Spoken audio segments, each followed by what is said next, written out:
le seul unique Dieu, manifesté en chair pour nous sauver.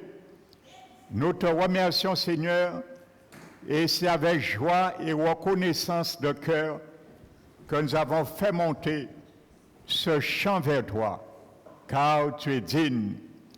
Tu étais venu mourir, tu es ressuscité. Maintenant, tu es assis à la droite de Dieu le Père, dans la gloire pour l'éternité. Merci, Seigneur, de nous avoir choisis, Seigneur, afin d'être ton parfum sur cette terre. C'est pour cela que nous t'élevons, car tu nous dis également, comme nous l'avons chanté, nous devons lever les mains pures devant toi. Alors c'est pour cela que nous te présentons chacun de nous, nos cœurs et nos mains, afin que tu asperges ton sang ce matin pour nous libérer nos cœurs de toute mauvaise conscience, Seigneur. Merci, mon Dieu. Gloire, honneur, louange, majesté t'appartient au siècle des siècles et dans toutes les générations. Merci encore pour ta présence, Seigneur. Que ton Esprit Saint, sa présence, Seigneur, inonde ce lieu. Que tu purifies par ton sang, Seigneur, l'atmosphère dans ce lieu, afin que chacun de nous respirons ta crainte, Seigneur, ce matin, dans ce lieu, à travers ta parole, qui sera codifiée dans les cœurs. C'est pour cela, Seigneur, je m'approprie par ta grâce ce matin une introduction fraîche de la part de ton esprit pour porter ton conseil. Qu'il soit ainsi, Esprit du Dieu vivant, je m'appuie encore sur toi. Merci pour ta souveraineté. Merci pour tout, Père, nous t'élevons et te glorifions au nom de Jésus-Christ. Amen. Alléluia. Donc je bénis et je salue fraternellement chacun de vous, et particulièrement ceux et celles qui nous visitent ce matin. Amen. Donc vous êtes à la bonne place. Alléluia. Car le Seigneur vous a conduit ici pour entendre son conseil. Amen. Donc je vais continuer. Je fais un petit rappel succinct comme d'habitude. Nous avions vu l'image de deux lacs, le lac de Galilée et de la mer Morte, qui représentent les deux types de chrétiens, le chrétien spirituel et le chrétien charnel. Amen. Celui qui prend de l'approvisionnement directement de Dieu, car il est proche, sa communion avec son Dieu est proche, et celui qui prend par l'intermédiaire d'autres, mais que ce qu'il reçoit s'évapore, comme la mer Morte. Bien qu'elle recevait la même eau, mais elle ne prenait pas cette eau directement à la source, mais elle prenait quand même la même eau. Mais ne pouvant rien faire avec cette eau se perdait par évaporation à cause de la chaleur excessive qui était là. Donc c'est pareil. Le chrétien charnel, dans la maison du Seigneur, reçoit aussi la parole et bienfaits de Dieu, mais ne l'utilise pas. Et de ce fait, il laisse les merveilles de Dieu s'évaporer dans sa vie. Amen. N'oubliez pas, nous avons vu que Pierre, dans son premier épître, chapitre 2, exhortait aux chrétiens de s'abstenir des convoitises charnelles. Et ça, je vais tabler ce matin sur cela. Amen, car c'est un très grand ennemi de notre âme. car c'est elle qui fait la guerre à notre âme. La Bible dit. Et nous avons vu l'apôtre Jacques dans son chapitre 1, son épée nous dit de rejeter toute souillure et tout excès de méchanceté pour recevoir la parole pure qui était plantée en nous, car c'est elle qui peut sauver notre âme. Amen. Alléluia.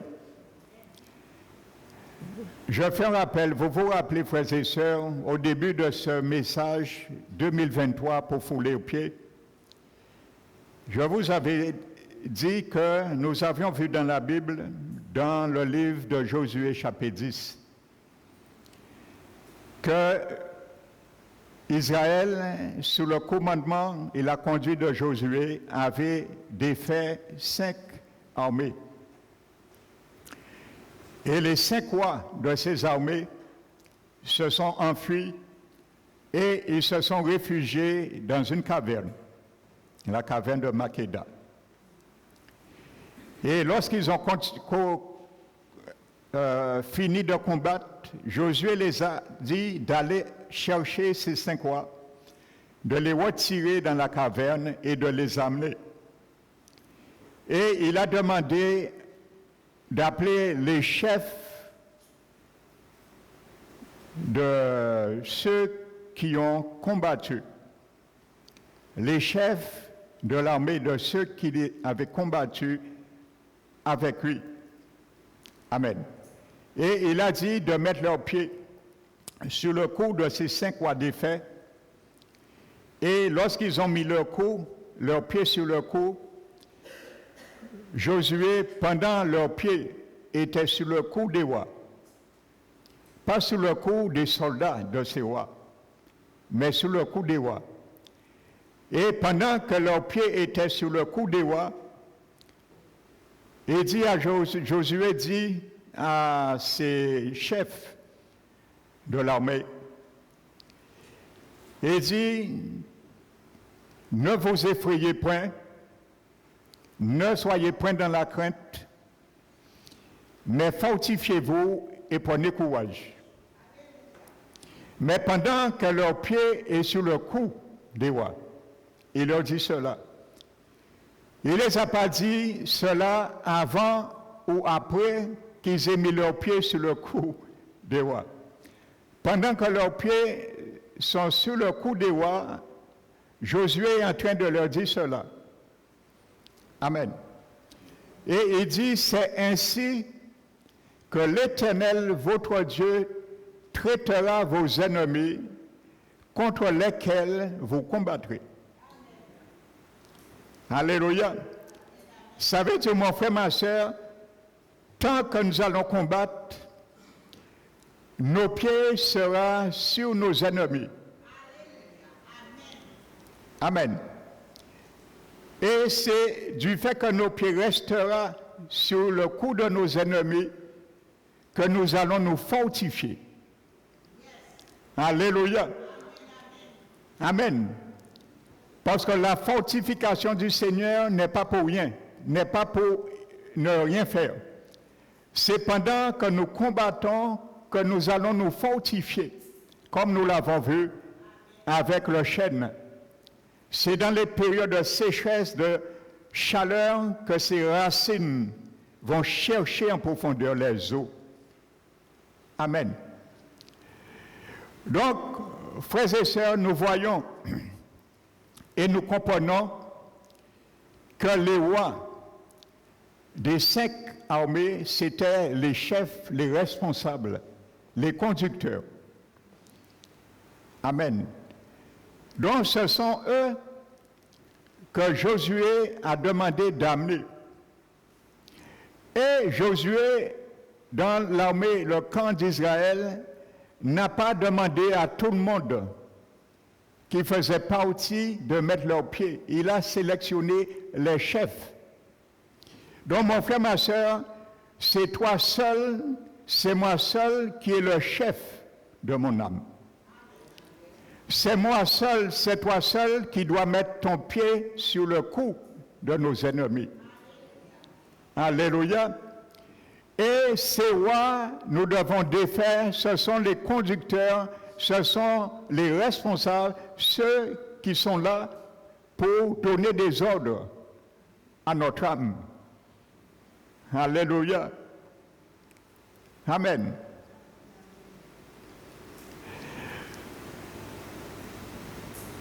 Vous savez,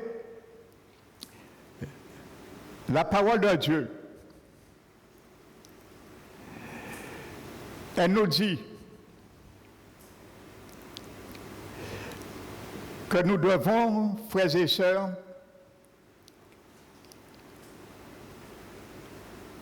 empêcher que les convoitises charnelles prennent le dessus sur nous. Vous allez comprendre tout à l'heure, il faut que nous empêchions le diable d'annexer la nouvelle nature en nous.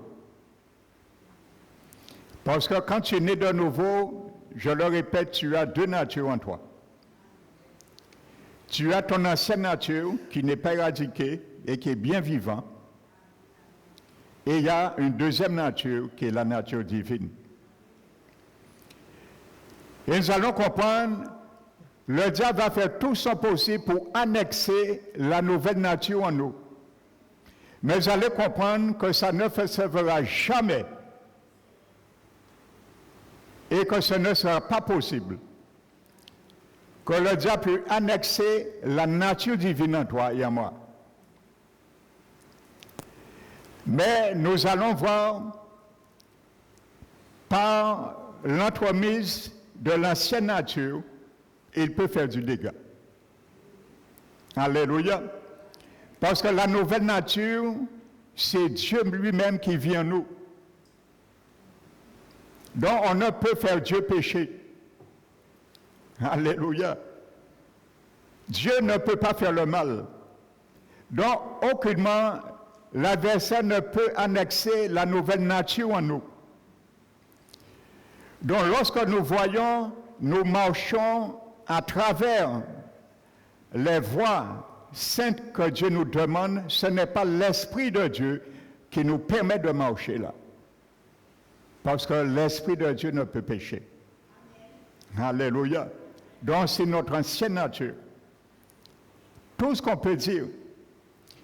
Vous savez, frères et sœurs, il y a beaucoup de chrétiens qui n'aiment pas aller dans les églises quand on parle de sanctification. Vous savez, la sanctification,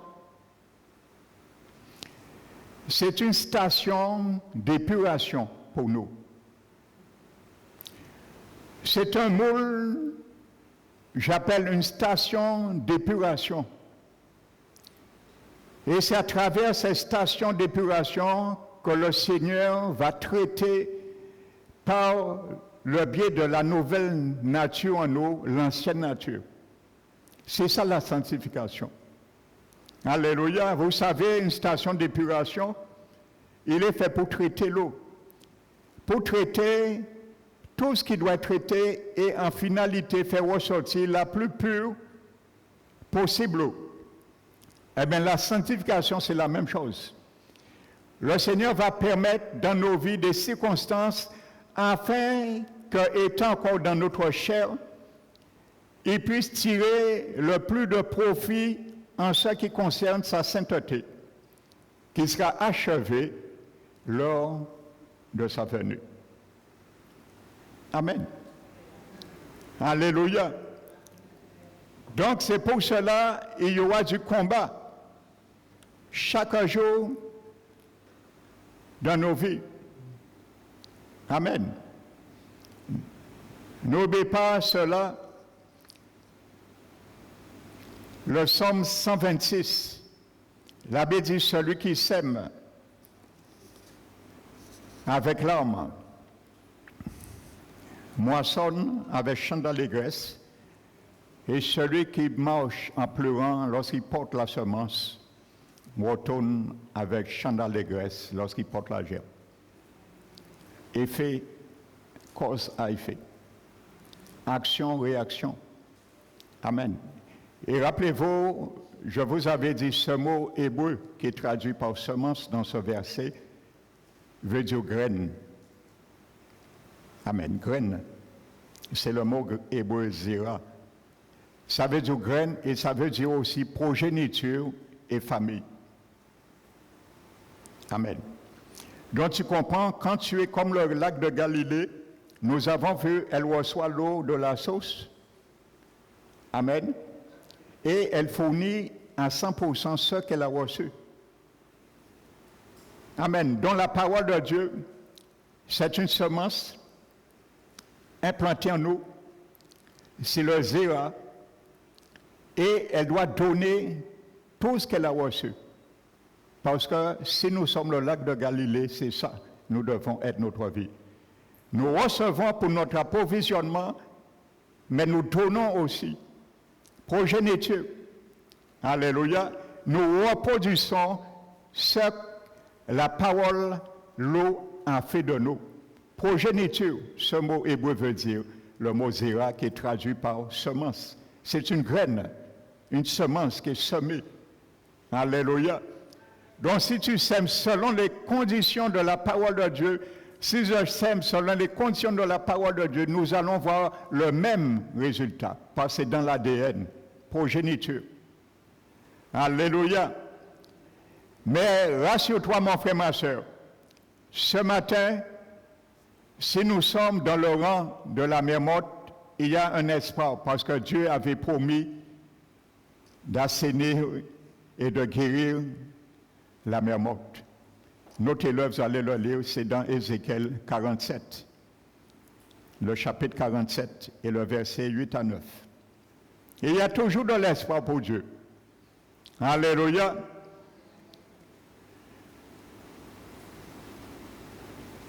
Maintenant, nous allons prendre la parole de Dieu dans le livre de l'apôtre Jacques, parce que l'apôtre Jacques ce matin a un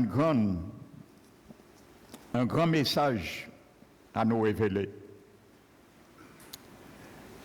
Amen. Verset 13.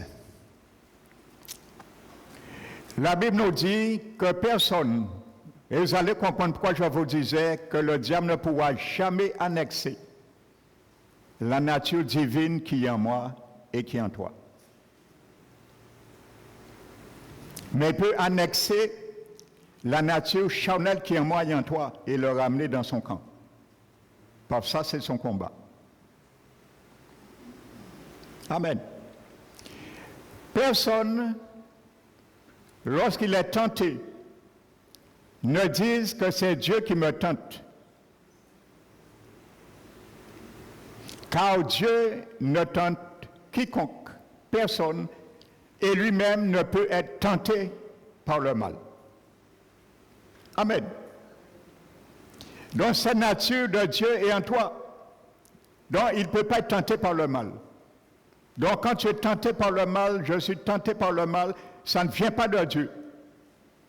Par lui-même ne peut être tenté et ne tente lui-même personne. Amen. L'apôtre Jacques commence à défendre Dieu. Et ensuite, il vient pour nous. Mais il dit, mais chacun est tenté lorsqu'il est attiré et amorcé par ses propres convoitises, pas par les convoitises de l'ennemi, même si c'est lui qui va remuer cette convoitise, éveiller cette convoitise en nous. Amen. Par sa convoitise. Mais chacun est attiré et amorcé par sa propre convoitise. La convoitise, maintenant, lorsqu'elle a conçu, elle enfante un bébé.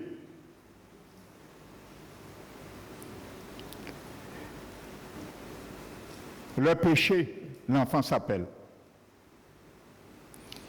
Et le péché étant consommé, maintenant produit la mort. Il parle aux chrétiens nés de nouveau. Produit la mort. Et dans le grec, ce n'est pas mort physique, mort spirituelle. Aux chrétiens nés de nouveau qu'il parle. Des gens qui étaient passés déjà de la mort spirituelle à la vie spirituelle. Amen.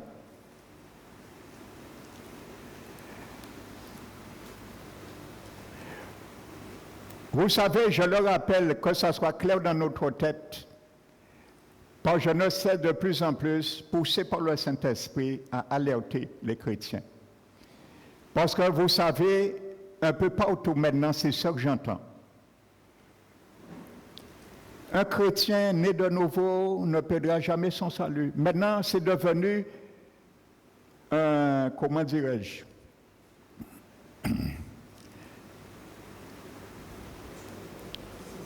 un refrain. Ça met les chrétiens maintenant dans une assurance, mais extraordinaire. Lorsque j'entends ces personnes dire ça, on ressent, comme s'il dirait, une sensation de libération, d'émancipation. C'est ça que je ressens. Comme si une émancipation, ça veut dire, nous sommes tellement esclaves, à travers les églises, dans la sanctification, nous pouvons émanciper nous aller. C'est ça qu'on ressent, la manière de le dire, on le ressent cela.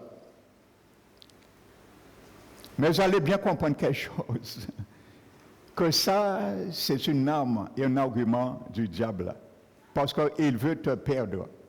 Il veut te retirer, il veut me retirer dans ma position de mon salut. Et je rappelle, quand la Bible dit que nous avons la vie éternelle, vous savez, dans le grec, dans la Bible, il y a plusieurs mots grecs qui traduisent par vie. Et il y a un mot grec pour vie végétale. Et il y a un mot grec pour vie animale. Mais il y a un mot grec qui parle de la vie de Dieu. Ça, c'est la vie de Dieu. Et ce mot, c'est le mot Zoé. Et quand la Bible parle de vie éternelle, c'est toujours le mot Zoé. Ça veut dire, le mot vie, c'est la vie de Dieu. Et ce mot Zoé veut dire, c'est une vie qui est la plus haute qualité qui existe. C'est ça que ça veut dire, ce mot Zoé. Donc nous avons cette vie en nous. Donc quand nous acceptons Jésus, nous avons la vie, le Zoé en nous. La vie de Dieu. Amen. Ça, nous l'avons en nous. Dans notre esprit encore, je le répète. Mais nous ne l'avons pas ni dans notre corps, ni dans notre âme. Nous l'avons dans notre esprit, parce que notre esprit, je le répète, qui est régénéré, qui est né de nouveau. Et le mot éternel, ça veut dire que c'est une fin, c'est une vie sans fin, éternelle. Mais du fait nous avons la vie de Dieu qui est éternelle parce que Dieu est éternel.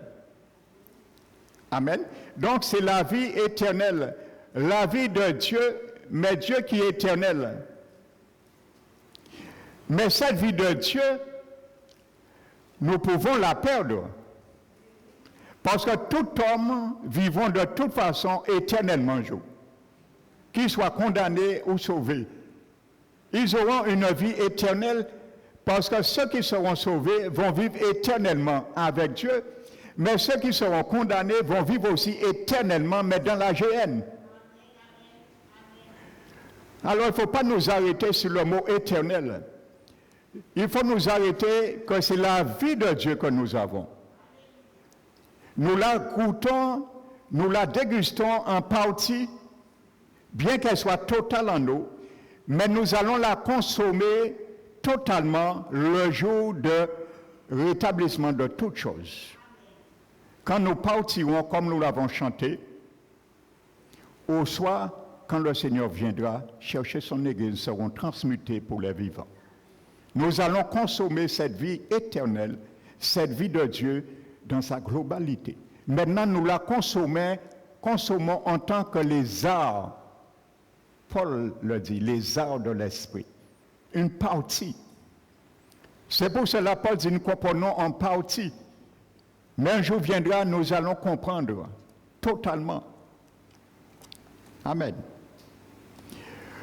Donc maintenant, revenons à l'apôtre Jacques, chapitre 1. L'expression ne peut être tentée, c'est un adjectif grec, c'est l'adjectif apérastos. Ce adjectif, écoutez, est utilisé qu'ici dans le Nouveau Testament. On trouve cet adjectif une seule fois dans tout le Nouveau Testament. Amen.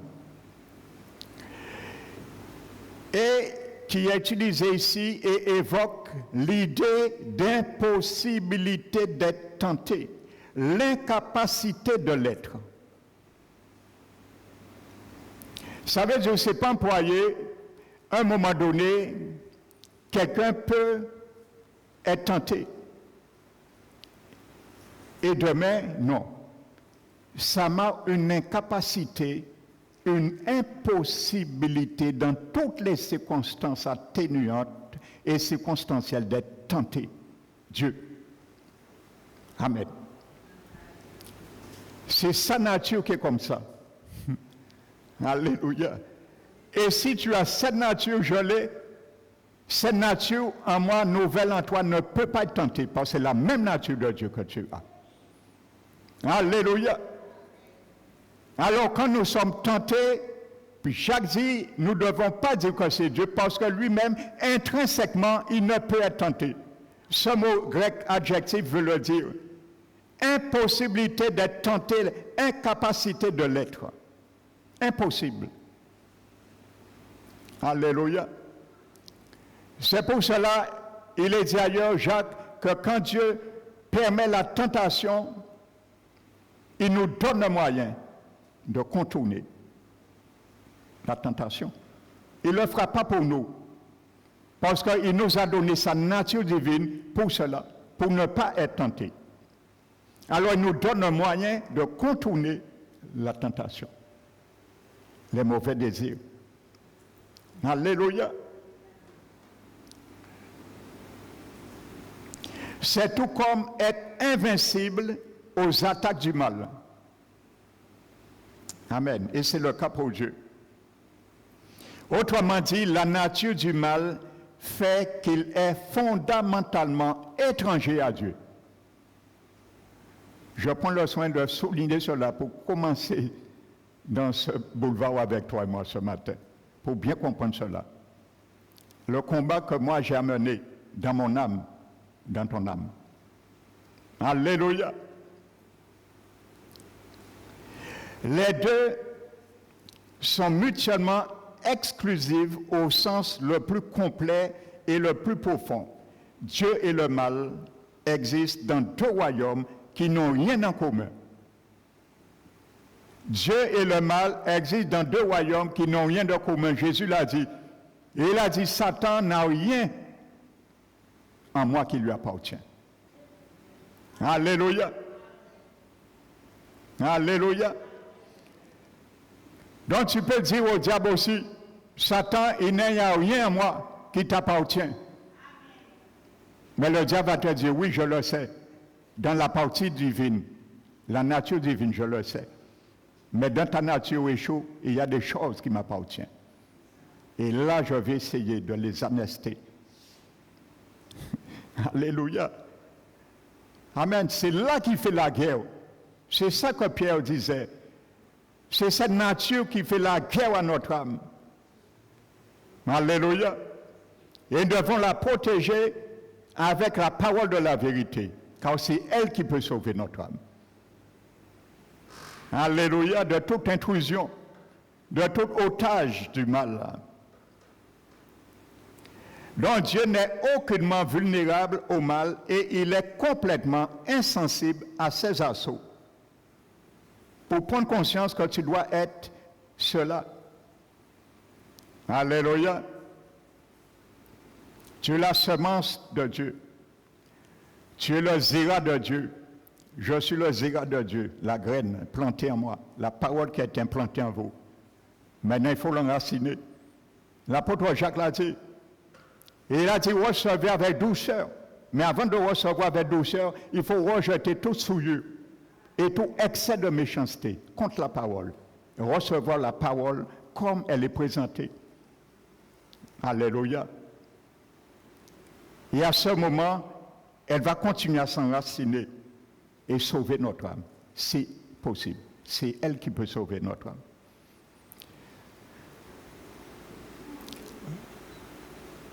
Et il y a un texte qui me vient. Regardez Acte 27.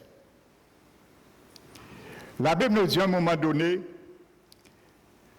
l'apôtre Paul embarque dans un navire pour aller être jugé à Rome. Et il rentre avec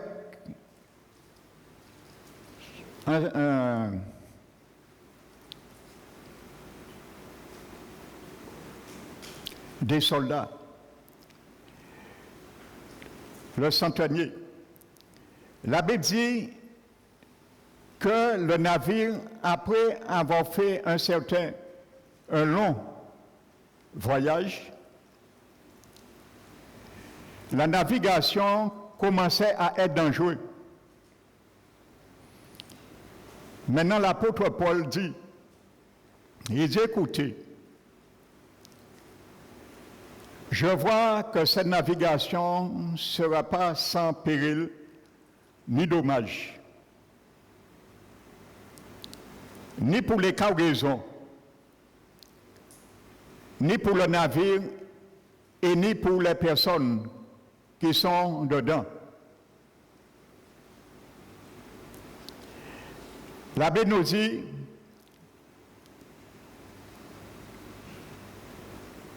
le centenier écoute le pilote et le patron du navire et il ne tient pas compte des paroles de Paul. Alléluia. Voici une belle image. Vous savez, 1 Thessaloniciens chapitre 2 verset 13. Paul félicitait cette église. Et il dit, je ne cesse de rendre gloire à Dieu de ce que vous avez reçu, les paroles dont je vous ai fait entendre. Vous les avez reçues pas comme venant de l'homme, mais comme elle est véritablement la parole de Dieu qui agit en vous qui croyez. Alléluia. Nous avons vu que Josué a dit, lorsqu'ils mettent leurs pieds, ils seront fortifiés. C'est quand la parole de vérité agit en nous que nous sommes fortifiés. Mais pour que la parole agisse en nous et nous fortifie, il faut que nos pieds soient sous le coup d'un ennemi. Alléluia. C'est comme ça l'usine du Seigneur fonctionne. Il faut un interrupteur, il faut des conducteurs pour faire circuler les électrons et il faut une lampe pour qu'il y ait un circuit fermé. Alléluia. Donc la Bible dit, ils n'ont pas tenu compte des paroles de Paul. Ils se sont fiés sur leur sagesse. Ils ont écouté le pilote et le patron du navire. La Bible dit, point de départ, et un petit vent commence à souffler. Un petit vent. Vous savez, lorsque nous essayons de contrecarrer la parole de Dieu, il y aura toujours un petit vent qui va commencer à souffler pour nous alerter. Ils n'ont pas tenu compte de la parole de Paul. 1 Thessaloniciens 2,13 dit qu'ils n'ont pas considéré que les paroles de Paul, c'était la parole d'homme, mais ce qu'elle est véritablement de Dieu, bien que Paul est un homme. Alléluia. Les paroles de Dieu par un homme. Un petit vent commence à souffler. Et la Bible nous dit, ils ont mis leur assurance étant maîtres, selon eux, bien sûr, de leur dessein. Amen. Nous ne pourrons jamais être maîtres de nos desseins en court-circuitant ce que Dieu veut nous faire entendre. Voulant être maîtres de leurs desseins, qu'est-ce qu'ils font? Ils lèvent l'encre. Et quoi dit montrer Paul nous qui est parti même. La Bible dit, ils lèvent l'encre. Et ils démarrent. Et ils commencent à côtoyer la Crète. Et c'est ce que Paul avait dit, de ne pas quitter Crète. Il lève l'encre. Dont la Bible nous montre que nous allons utiliser nos propres moyens en dehors de la parole de Dieu. Mais allez voir le danger qui est en cours de faire une telle chose. De lever notre encre. De mettre notre propre assurance sur nous-mêmes, ce que nous voulons. Et la Bible dit, maintenant, lorsqu'ils ont levé l'encre, eh bien, ce n'est pas une petite tempête maintenant, un petit vent. Un ouragan maintenant, qui s'appelle Euraquilon. Cette tempête impérieuse s'est déchaînée et ils étaient en train de périr. Et ils ont acheté tous les moyens, frères et sœurs. Tu vas utiliser tous les moyens, mon frère, ma sœur. Si tu mets les paroles, tu ne traites pas avec les paroles les choses de Dieu, tu n'auras pas le succès. Et ils ont cherché tout moyen pour arrêter. Et à un moment donné, l'apôtre Paul leur dit, rassurez-vous qu'un ange s'est révélé à moi durant la nuit. Et ne craignez pas, il n'y aura pas de perte. Aucun parmi vous ne mourra. Mais le navire, lui, il sera miette. Et Paul dit, si vous aviez écouté ce que je vous avais dit, vous n'auriez pas quitté la Crète. Amen. Paul les a laissés voir maintenant leur défi et les rendre compte et les mettre à l'évidence. Alléluia. Et la Bible dit que finalement, le bateau a été brisé en miettes, ce navire, et ceux qui ont été sauvés, qui ne savaient pas nager, ils ont été sauvés de justesse avec les débris des planches. Ils se sont agrippés. Et ils ont été sauvés comme ça, au rivage.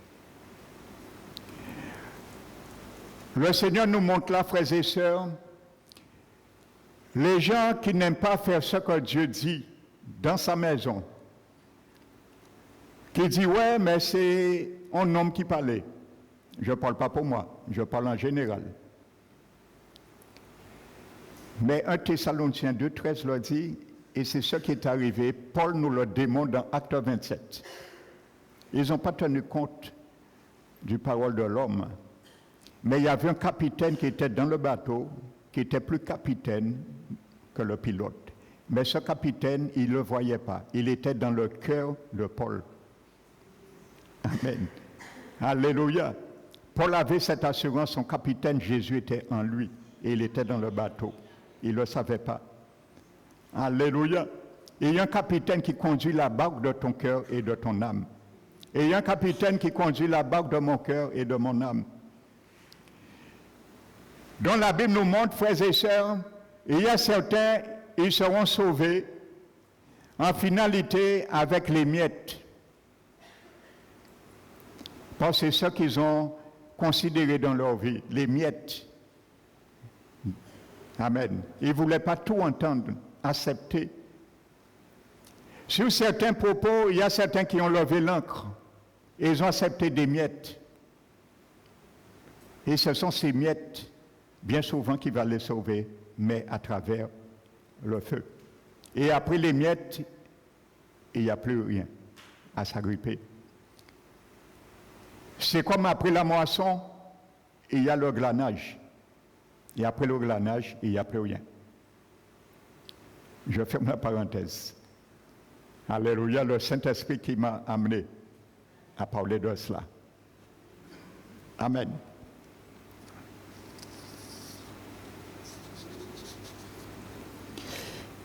Reprenons Jacques, chapitre 1,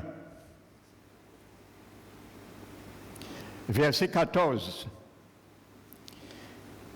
Mais chacun est tenté quand il est attiré et amorcé par sa propre convoitise. Le mot « chacun » souligne l'universalité de la tentation. Personne n'est exemple, que ce soit chrétien ou non chrétien. Le mot « chacun » souligne l'universalité de la tentation contre laquelle personne n'est immunisé.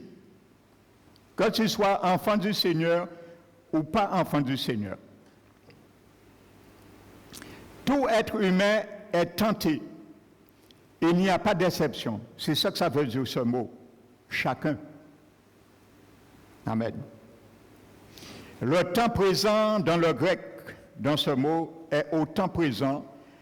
Il souligne la réalité permanente, répétée et incontournable du processus qui opère quand quelqu'un est attiré et amorcé par sa propre convoitise. Ça veut dire tous les jours, mon frère, ma soeur, le temps présent là, que chacun est attiré. Chaque jour, c'est ça qui se répète. Même si tu n'es pas conscient, je ne suis pas conscient, c'est un processus qui est enclenché. C'est une loi qui est enclenchée. Ça s'appelle dans la Bible ailleurs, Paul l'a dit dans Romains 7, Romains 8, la loi de l'Esprit, non, Romains 7, la loi du péché. C'est une loi. Alléluia. Vous savez, une loi existe tant elle va trouver une situation pour s'exercer, elle agira. Par exemple, la loi de la pesanteur, on ne la voit pas, mais elle est là. Comment savoir que cette loi de la pesanteur existe? Eh bien, il suffit de monter dans une tour et se lâcher. Et vous allez voir, la pesanteur va nous attirer et nous fracasser sur le sol. Mais si il y a une loi qui vient supplanter cette loi, la loi de la pesanteur, il va empêcher que cette personne se fracasse à terre. Je prends notre exemple, je prends un papier, je monte dans un bâtiment et je lâche cette feuille de papier. Tôt ou tard, la feuille va se retrouver à terre parce qu'elle est âgée, elle est subie par une loi de la pesanteur qui va la mettre à terre. Mais si avant la feuille tombe, je prends ma main et je saisis cette feuille, je m'oppose à la loi de la pesanteur. Ma main devient plus forte que cette loi parce que j'ai empêché le bout de papier de tomber à terre. Donc, c'est ça, la loi du péché, Paul l'a vu en lui dans le chapitre 7 de Romains. Et il a vu la loi qui prédomine, qui est prépondérante sur la loi du péché, c'est la loi de l'esprit de vie qui vit en lui dans son esprit. Alléluia. Donc, il y a une loi qui est en nous, innée, intrinsèque, mais il y a maintenant, nous qui sommes enfants du Seigneur, il y a une nouvelle loi aussi, la loi de l'esprit de vie, qui vit en nous. Et c'est cette loi de vie qui est dans notre esprit, qui doit prédominer sur la loi du péché qui est dans notre chair. Amen. Et ramener la loi de la nouvelle nature, prendre le dessus. Alléluia.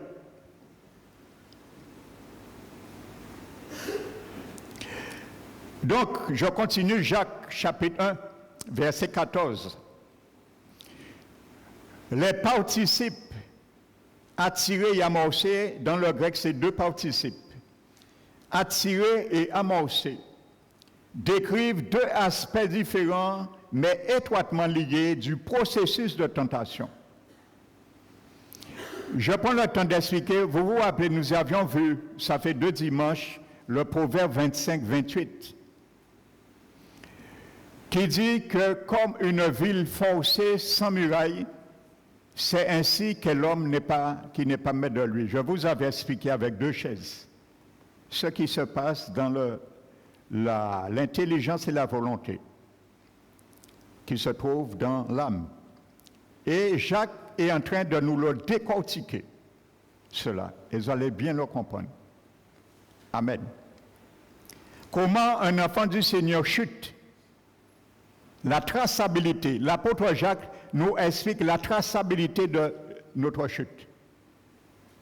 Quand nous voulons faire selon nous, ou être désobéissants. Lorsque nous ne voulons pas combattre les convoitises charnelles qui font la guerre à notre âme, et nous laissons l'eau de la parole s'évaporer dans nos vies, et rien ne se fait, frères et sœurs. Donc, ces deux participes. Le premier vient du verbe exelko, et qui signifie entraîner. Ce mot exelko, qui signifie entraîner, veut dire comme pousser, quelque chose qui est poussé par un désir intérieur. Amen. Le désir qui nous pousse n'est pas extérieur.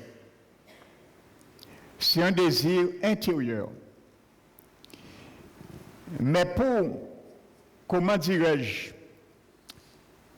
interpeller ces désirs intérieurs, l'ennemi va mettre un désir extérieur. Alléluia. Parce qu'il veut que ce désir enfante quelque chose. Porte à gestation quelque chose qui s'appelle un bébé. Et ce bébé s'appelle le péché. C'est le nom de ce bébé. Paul illustre bien cela comme une femme qui enfante. Il porte un enfant qui s'appelle bébé.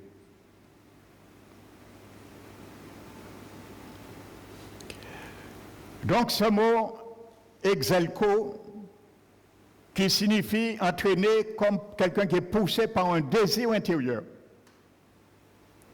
Amen. Voici comment ça commence. Chacun est tenté lorsqu'il est attiré ou entraîné et amorcé par ses propres convoitises. Le mot convoitise veut dire désir également dans le grec. Ses propres convoitises. Vous savez, Jésus-Christ n'était pas encore mort. Jésus-Christ n'avait pas encore triomphé de Satan sur la croix. Jésus-Christ n'était pas encore ressuscité, glorifié. Et il dit un moment à ses disciples, j'ai vaincu le monde. Il n'est pas encore mort. Il dit, j'ai vaincu le monde. Il faut bien comprendre qu'est-ce que Jésus expliquait. Parce que Jacques nous dit ailleurs, tout ce qui est dans le monde, il cite 3 choses.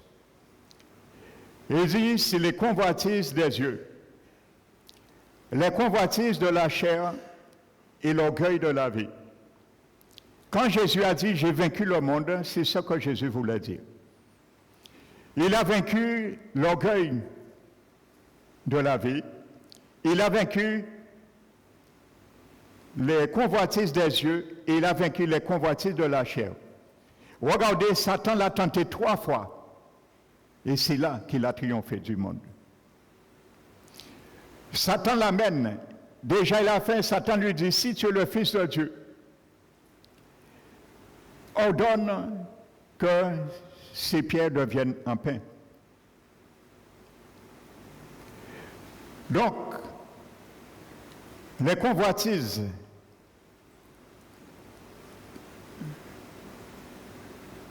l'orgueil de la vie, Jésus pouvait s'enorgueillir. Il a vaincu cela. Satan l'amène après. Dans une montagne, il lui dit, regarde ces royaumes, prosterne-toi.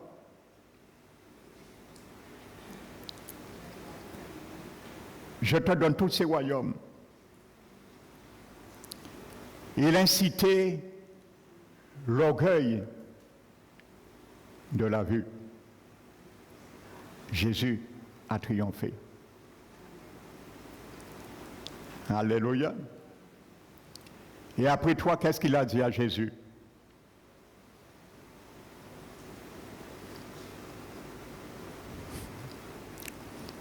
Alléluia. Qu'est-ce qu'il a dit? Il a dit, jette-toi. Parce qu'il est écrit. Il y a des anges qui reçoivent un ordre en ta faveur pour te retenir. Alléluia. Convoitise de la chair. Jésus a vaincu cela. Donc, cela est en toi et en moi. Cette nature de Jésus. Cette nature s'appelle comment? Je vais vous taquiner. Cette nature s'appelle comment?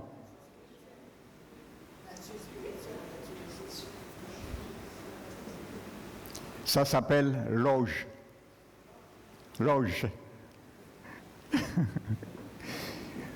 Alléluia. Cette nature, vous vous rappelez le froment et l'auge. L'auge, c'est la puissance de Jésus avec sa résurrection. Il est en toi et en moi aujourd'hui. Alléluia. Illimité. Donc cette nature est en toi. Cette nature qui a vaincu le diable sur les 3 registres.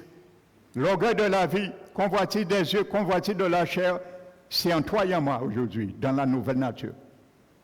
Donc tu n'as aucune excuse, tu peux combattre ce que Jacques nous demande à combattre. Alléluia. Donc ce mot, on s'en servait souvent à l'époque antique dans le domaine de la chasse pour désigner un piège appâté pour attirer un animal sans méfiance.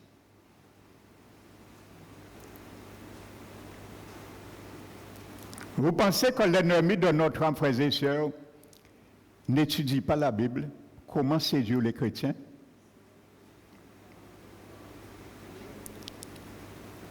Il connaît ses définitions, frères et sœurs. Il cherche des astuces. Et c'est ce qu'il va faire.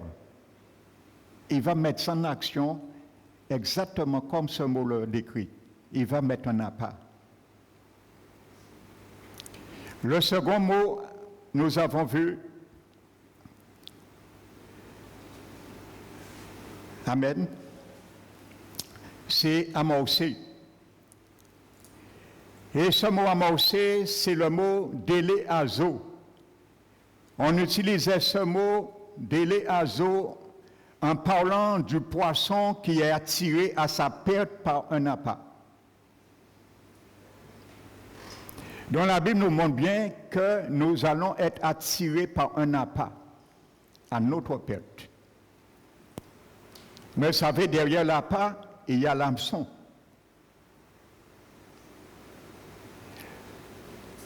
Mais l'ennemi va nous déguiser cet appât pour attirer seulement l'appétit.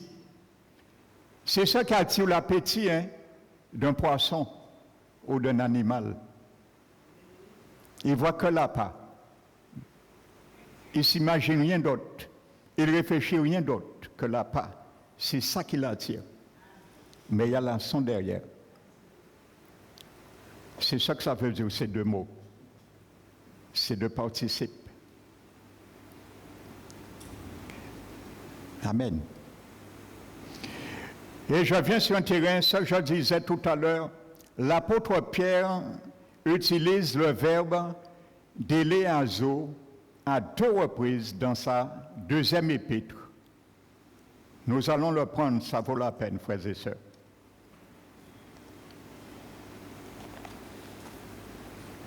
Alléluia.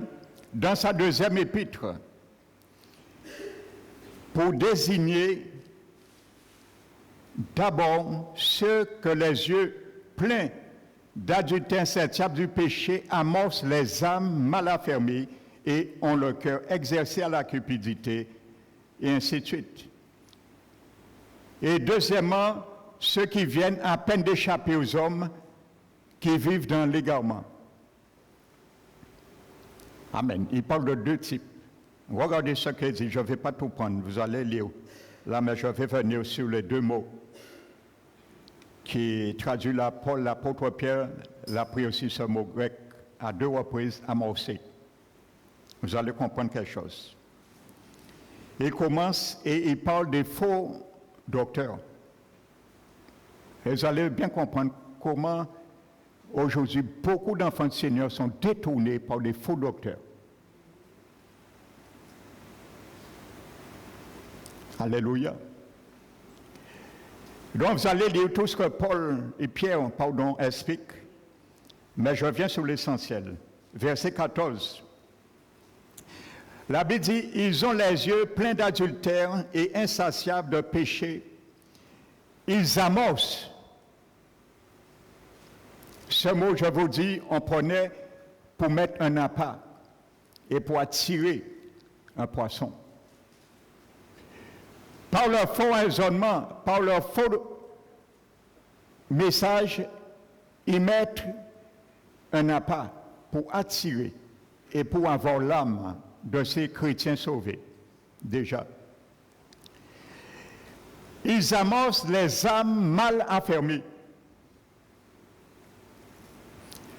Mon frère, ma soeur, si tu cherches des sensations, si tu cherches de spectaculaire, tu ne cherches pas que ton âme soit affermie, tu risques d'être pris dans ce piège, dans cet appât.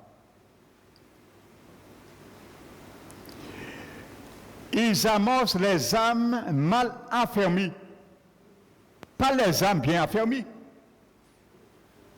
Quand l'ennemi voit que tu es bien affermi dans la parole, il te laisse tranquille. Il sait que tu as un marteau devant lui.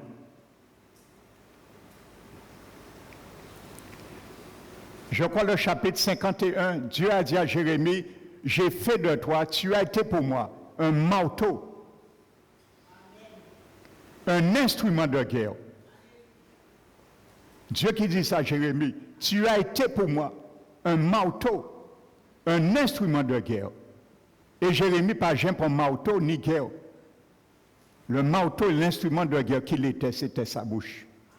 La parole que Dieu avait mise dans sa bouche. Amen. Et il a dit, par toi, j'ai brisé des nations. J'ai détruit des royaumes. J'ai brisé les chevaux et ceux son cavalier. J'ai brisé des chars et ceux qui le montaient, ainsi de suite. Par toi, parce que tu es un marteau, la parole. Et il a dit, chapitre 23 aussi, nous l'avons vu récemment. Ma parole n'était pas un feu dévorant, un marteau qui brise le roc. Quand l'ennemi vient avec sa séduction, prends le marteau, brise le roc. Et qu'il voit tout bitin ayant effondré, et qu'il est tourné d'eau. C'est ça que Jésus a fait. Hein? Jésus qui a mis cette nature en moi et en toi. Tu peux le faire, je peux le faire. Il a brisé 3 fois avec son marteau de la parole. Et la troisième fois, l'abbé dit, il s'est retiré. Et là, il y a un point à un moment favorable. Mais il n'a jamais pu prendre notre Seigneur à un moment favorable. Jusqu'au jour, il a demandé 5 procès pour avoir Jésus. Le Père l'a accordé parce que Dieu savait son menteur. Et puis j'ai gagné, procès. Il a demandé 5 appels. Alléluia, pour le procès de Jésus. Il a jeté Jésus un procès, un tribunal civique et un tribunal religieux. Jésus a gagné les deux parties parce qu'il est la vérité. Qui gagne la vérité? Jésus est la vérité. Qui est-ce qui gagne la vérité? Et 5e appel, c'était fini pour lui parce que Jésus était monté sur la croix. Et c'est là qu'il a vu, il a dû regretter. Et il a dit, Jésus, descends. Jésus lui a dit, non, en bien là. Il a envoyé dire, si tu es le Fils de Dieu, descends et sauve-toi toi-même. C'est Satan qui a mis ses pensées. Jésus a dit, je suis bien là. Alléluia. Parce que lorsqu'il y a la vallée, la croix, et il y a la montagne, l'élévation. Alléluia. Jésus savait faire couler l'eau à travers les montagnes et les vallées. Il savait aller dans la vallée, l'humiliation, mais il va gravir l'élévation sur la montagne. Et c'est là qu'il est aujourd'hui. Alléluia. Amen.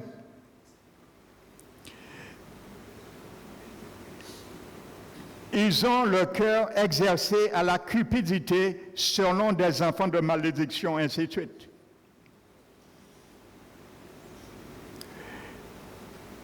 Deuxième endroit, verset 18. Avec des discours enflés de vanité, ils amorcent le même mot que Jacques emploie là. Par les convoitises de la chair. Vous voyez? Les convoitises de la chair. Par les dérèglements, ceux qui viennent à peine d'échapper aux hommes qui vivent dans l'égarement, les nouveaux convertis. Vous savez, frères et sœurs, je vais vous donner une clé pour que vous puissiez le savoir. Vous savez, à travers ce test,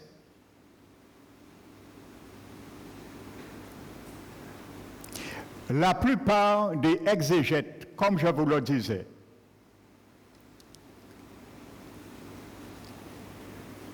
les exégètes, ce sont ceux qui font l'exégèse de la Bible.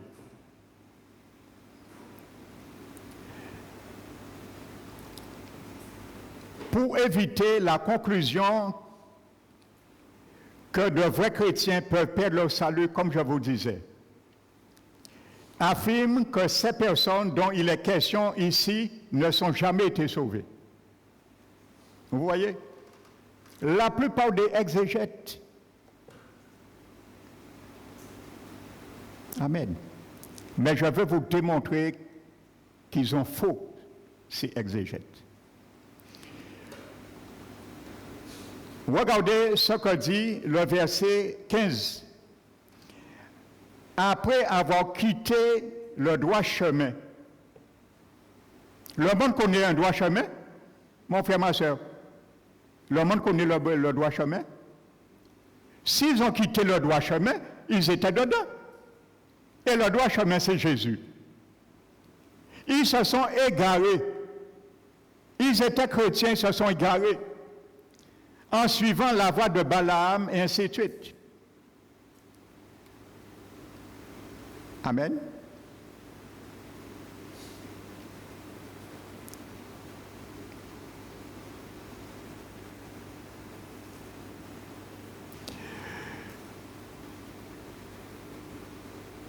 Maintenant, regardez le verset 20. D'abord, il faut identifier les différentes personnes dont il est question dans ce passage. Je vous l'ai montré.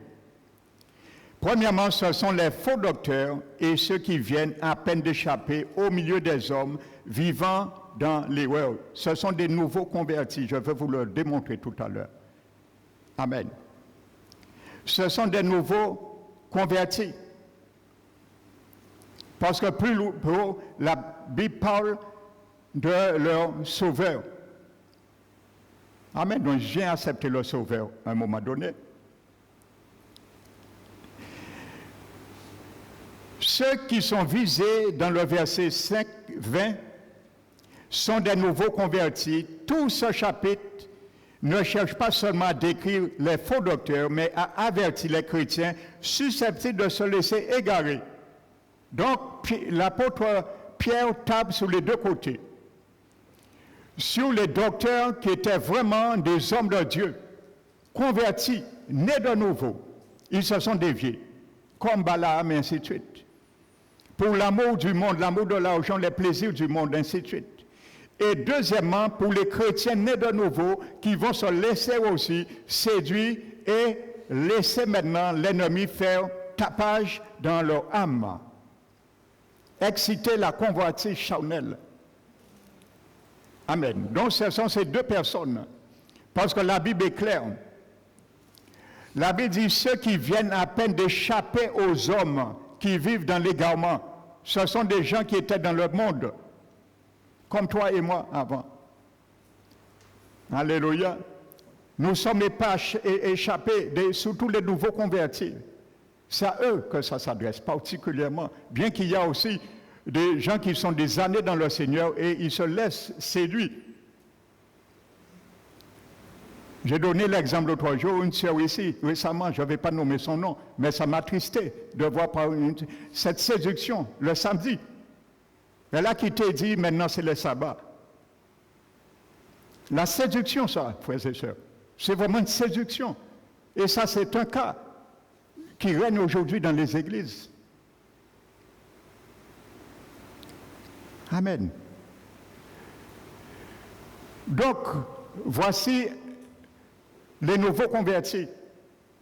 Alléluia. C'est d'autant plus, je le répète, un nouveau converti doit rester stable dans son église. Parce que si tu es nouveau converti, tu n'es pas encore stable, tu n'es pas encore assis dans la parole, tu risques de te séduire. Tu iras là, tu vas entendre ça, tu iras là, tu vas entendre une deuxième chose, tu iras là, tu n'es pas fermé, tu ne sais pas qu'est-ce qu'on commande, qu'à accepter. Tu seras troublé. Amen. Donc, le verset 20, au verset 20, l'apôtre Pierre emploie le nom, verset 20, pour connaissance. Et j'ai pris du temps de le vérifier dans le grec. Amen. Le mot connaissance que l'apôtre Pierre a employé, c'est le nom épignosis. Et au verset 21, le verbe connu, c'est le verbe grec épignosko. Ces deux mots sont toujours employés, enregistre-le. Ces deux mots sont toujours employés dans le Nouveau Testament pour une connaissance approfondie qui ici porte sur notre Seigneur et Sauveur Jésus-Christ. Donc il s'agit bien des nouveaux convertis. Cette connaissance, ce sont des gens qui embrassent l'Évangile, que Jésus habite leur vie. Par ce mot grec veut dire une connaissance divine, comme je vous ai expliqué dans le livre de Jérémie 31, versets 31-33. Il y a deux mots hébreux différents qui est traduit par connaissance, c'est deux mots différents. Il y a un premier qui parle de connaissance cognitive. Personne ne dira connaît l'Éternel, car tous me connaîtront. Ce deuxième mot connaîtront veut dire une connaissance intuitive, intérieure. Donc c'est ça que ce mot grec veut dire. Ce sont des gens qui ont une connaissance intérieure du Seigneur. le Seigneur les habitait. Ils étaient nés de nouveau. Amen. Et ils ont dévié. Donc, un chrétien peut dévier et peut perdre son salut. Ces deux mots le décrivent. Alléluia. Donc, Pierre ne parlait pas aux inconvertis. Vous savez, trop de pasteurs aujourd'hui d'exégèse se permettent de dire n'importe quoi dans la parole pour garder les âmes. Je vous dis quelque chose, que Dieu me pardonne. Si Jésus savait, frères et sœurs, qu'un chrétien ne pouvait jamais perdre son salut, même s'il vivait dans le péché après sa conversion, par sagesse de Dieu, il n'aurait jamais laissé des textes dans la Bible pour le dire. Parce qu'il sait très bien que il aurait été le premier à complaire et à encourager les chrétiens de vivre dans le péché. Si le Seigneur savait qu'une fois qu'il te sauve, tu ne peux jamais perdre son salut, il est le premier à t'encourager de vivre dans le péché. Et que Dieu me pardonne si je dis faux. Mais je sais ce que je dis, parce que j'ai déjà étudié ce contexte en large et en large, dans la parole de Dieu. Personne ne peut convaincre l'inverse. Ça, c'est trop beau, mon frère, ma soeur. Un païen qui n'a pas Dieu, il n'a pas l'Esprit de Dieu, il n'a pas la nature, il n'a pas la vie de Dieu, Dieu va le condamner parce qu'il vit n'importe comment, il fait le même péché que toi et moi qui est né de nouveau, et Dieu ne va pas nous condamner. Refusons cette boule qu'on nous fait comprendre que nous devons vivre dedans en tant que chrétiens. L'ennemi l'aurait su aussi. Il lit la Bible mieux que nous. Il aurait su aussi. Comment il se serait acharné sur nous et laissé nous tranquilles? Il se serait fatigué sur moi et toi s'il savait que tu ne peux jamais perdre ton salut. Quel intérêt il aurait eu de te faire pécher, de te faire tomber? Il aurait pris toute son énergie, concentré toute son énergie sur les païens pour empêcher eux d'être sauvés. Mais aujourd'hui, c'est l'inverse. Le diable ne se préoccupe plus des païens. Ils sont déjà dans son camp. Il se préoccupe de les chrétiens pour les ramener de nouveau. Alors, ne jouons pas avec notre salut, frères et sœurs. Moi, pas qu'à jouer salut en moi. En refuser d'aller. À un moment donné, j'ai retourné en arrière, mais c'est fini. Quand le Seigneur s'est présenté à moi, c'est lui qui m'a exalté. Et il dit, moi, si j'étais mort, à ce moment-là, ça s'en enfer. Et on me prêchait que l'enfer n'existe pas. À l'époque, j'étais dans une église. On me prêchait que l'enfer n'existe pas. Et c'est ça qui m'a plongé de retourner dans le monde. À cause de ces doctrines hérétiques. Alors je sais ce que je dis. Amen. Ne vous laissez pas séduire par des belles paroles, par des belles discours, par des belles promesses. Venez au Seigneur, tout va bien. Tout va bien, dors bien. Le diable ne te connaît plus. Il tape dans ta toile, il fait du dégât. Tu ne te préoccupes pas. Il te laisse tranquille. Tu crois que c'est des rats qui passent, mais c'est bien lui qui est là. Mais on t'a fait comprendre de retirer ton attention sur lui. Tu le laisses et s'engraisser. Ainsi de suite. On a fait comprendre aux chrétiens, viens au Seigneur, si tu es habité par des esprits, tout va bien, les esprits vont partir. Montrez-moi un seul verset qui est marqué dans la Bible, ça. Que quand tu viens au Seigneur, les esprits qui t'habitent sortent. Montre-moi un verset, un seul. S'il y a quelqu'un ici qui peut le montrer, montrez-moi-le moi. Vous avez la même Bible que moi, vous n'allez pas trouver ce test. Je l'ai étudié, je n'ai pas vu. Il n'y a aucun verset qui dit, quand tu es venu au Seigneur, tu as des démons, ils vont partir. Ça n'existe pas dans la Bible. Il faut les traiter, il faut les chasser. Mais il y a des églises où on te dit, non, tu n'as pas de démons, va voir un psychiatre.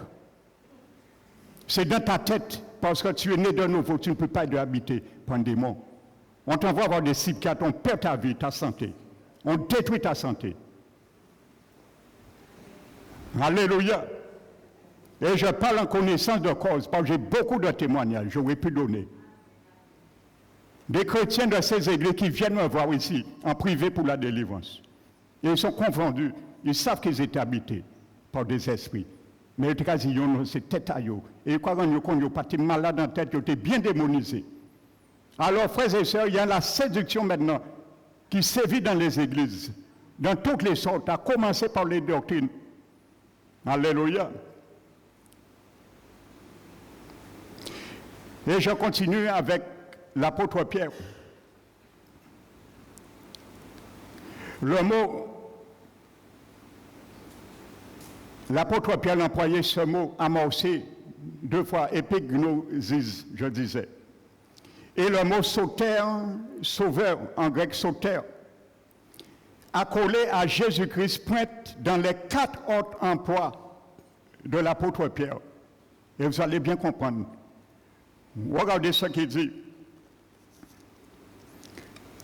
2 Pierre chapitre 1.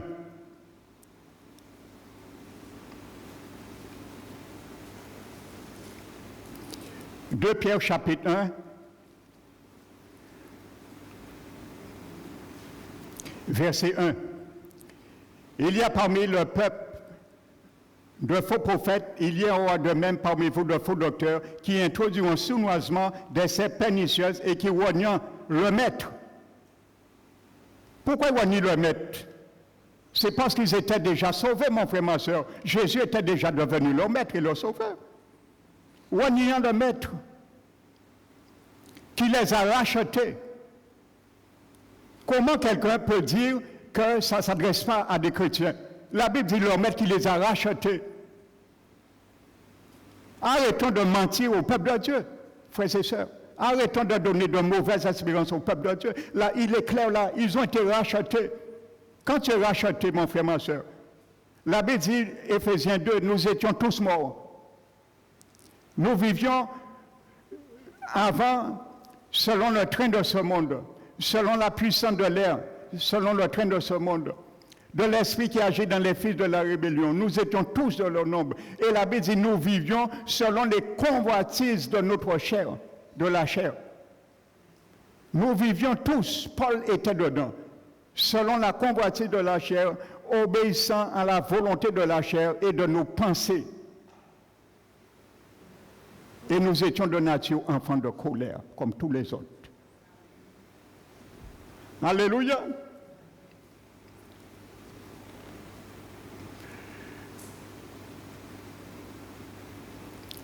Amen. Dans la Bible dit, et au verset 11,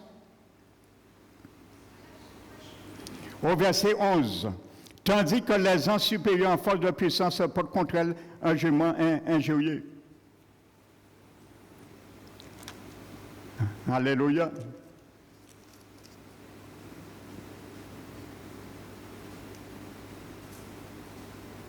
J'ai dit 2 Pierre, c'est première épître de Pierre, hein, c'est 1 Pierre.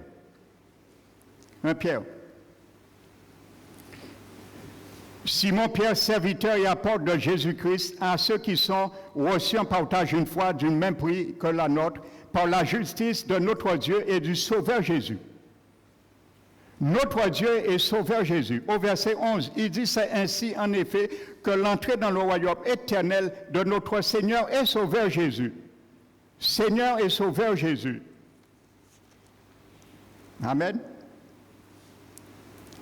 Et au chapitre 2 maintenant, le verset 3. Amen. Au verset 3, au chapitre 3, verset 2 et verset 18. Amen. Il parle encore du commandement du Seigneur et Sauveur. Amen.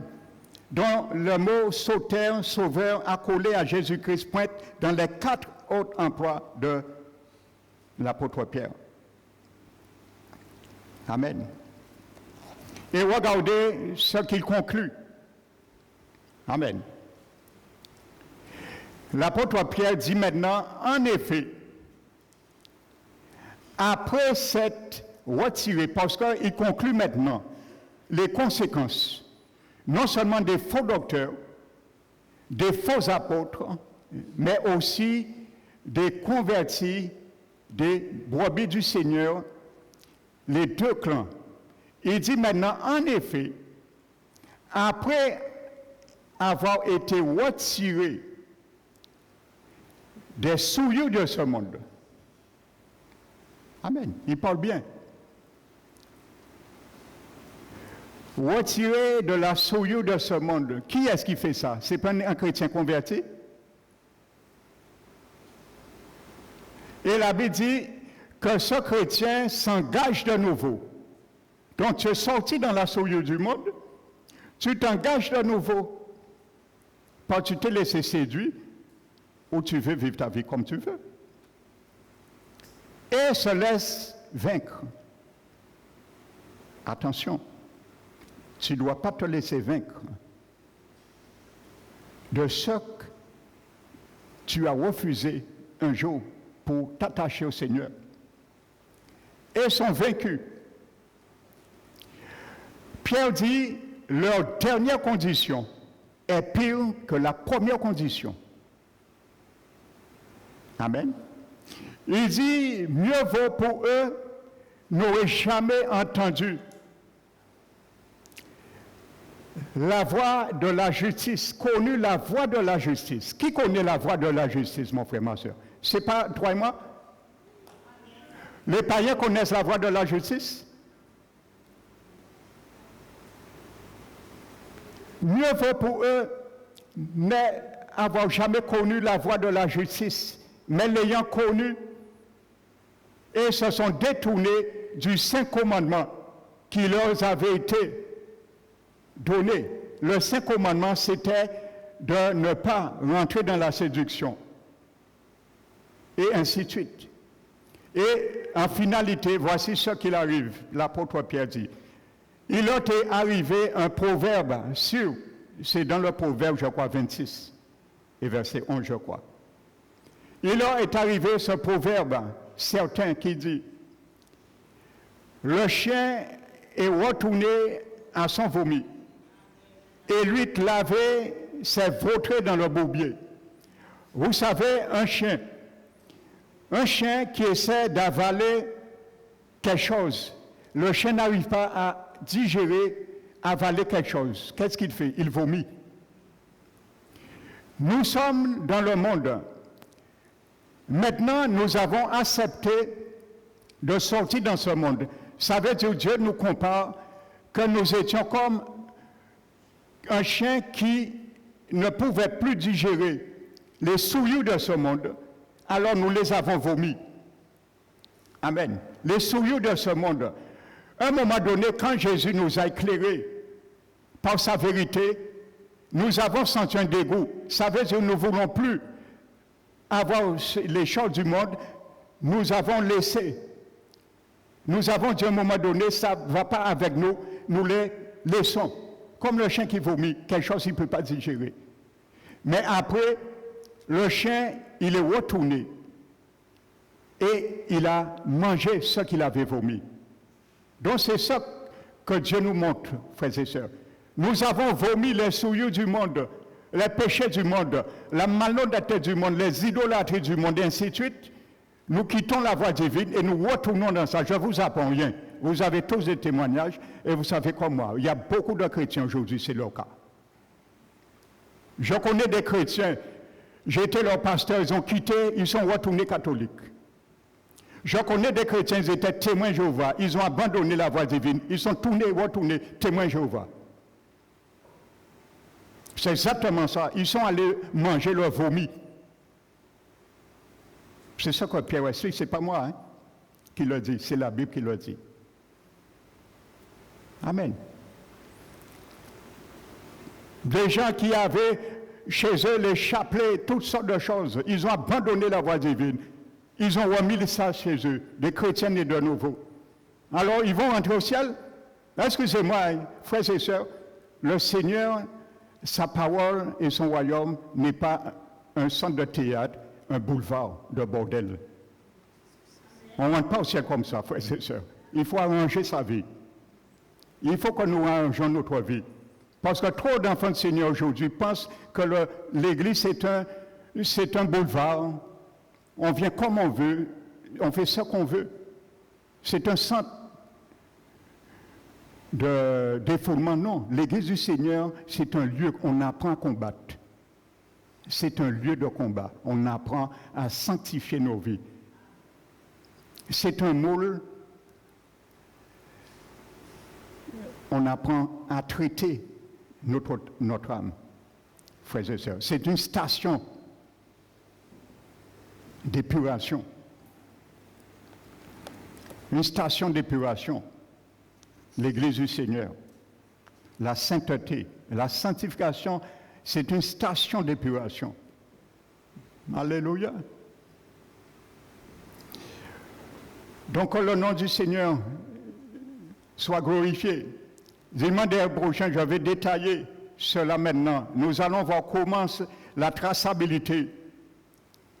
Lorsqu'on est attiré et amorcé par nos propres convoitises, ce qui est à l'intérieur, les mauvais désirs qu'on n'a pas traités, on ne veut pas traiter, l'ennemi va attiser cette soif pour les faire ressortir et nous ramener à amener cette gestation et amener cet homme, cet enfant qu'on appelle le péché, et nous plonger maintenant dans la désobéissance. C'est ça, la désobéissance nous va ramener là. Mais qu'il ne soit pas ainsi pour toi, qu'il ne soit pas ainsi pour moi, mon frère, ma soeur. Alléluia. Amen. Donc, si l'Esprit Saint m'a permis de prendre le marteau, c'est lui qui l'a permis. Alléluia, moi je suis plus souverain. Quand je viens ici, c'est l'Esprit qui me conduit. S'il me dit de prendre le bâton, je le prends. Je ne peux plus mettre de moi. L'Esprit Saint me contrôle quand je prêche ici. Alléluia, parce que plus que jamais nous devons entendre ça. Parce que moi je sais ce que je dis, j'entends et je reçois beaucoup d'enfants du Seigneur. Et je les écoute. Alors je sais de quoi je parle. Je sais celles qu'on donne n'importe de quoi en enseignement. N'importe quoi. On leur dit n'importe quoi. Mais rien n'est prouvé ce qu'on leur dit dans la Bible. Et moi je l'éprouve. Que ce qu'on t'a dit est faux. Et je le montre dans la Bible. Amen. Trop d'enfants disent oui, mais pasteur, oui, mais la Bible dit, Jésus a dit, nous avons la vie éternelle. Et ça s'arrête là. Mais est-ce que ton pasteur t'a démontré, décortiqué, qu'est-ce que la vie éternelle? Il faut bien être assis, ne pas pour n'importe quoi. On ne prend pas un verset isolé et faire une doctrine. Et échafauder une doctrine avec un test. Il faut prendre plusieurs tests pour échafauder une doctrine. Alléluia. Donc mon frère, ma soeur, tu es sauvé, oui. Mais nous sommes en train d'être sauvés pour être sauvés. Voici l'équation divine. Nous sommes sauvés. Nous sommes en train d'être sauvés pour être sauvés. Entre sauvé et pour être sauvé, tu es en train d'être sauvé. Je suis en train d'être sauvé, je peux tomber et ne pas continuer. La ligne d'arrivée s'appelle pour être sauvé. Donc tu peux tomber avant la ligne d'arrivée qui s'appelle pour être sauvé. Alors tu es sauvé, nous sommes en train d'être sauvés pour être sauvés. Alors sois sauvé et deviens sauvé, que je le deviens aussi, que le nom du Seigneur soit béni. Alléluia. Amen.